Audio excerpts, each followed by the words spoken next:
October is United Nations Month. Napili ko ay Japan kasi gusto ko maging samurai.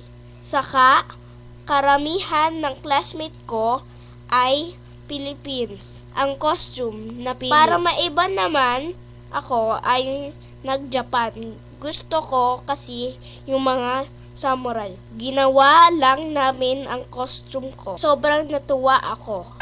Kasi ganda ng gawa ng daddy ko. Pinaghirapan niya gawin ito. Sila ng mami ko. Nahirapan lang sila sa hat ng samurai. Tapos, kulang na sa oras. Pero natapos naman on time. Bumili rin kami ng katana or sword ng samurai. Ngayon, pupunta na kami sa school.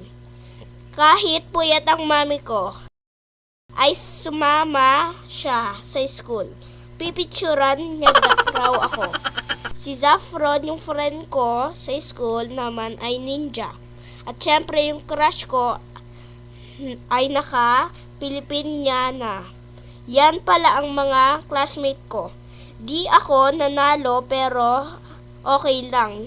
Ang importante, naki-celebrate ako at sinuportahan ako ng parents ko. Winner na rin ako.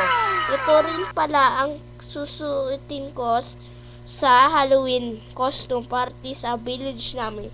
Yun lang, salamat sa panonood.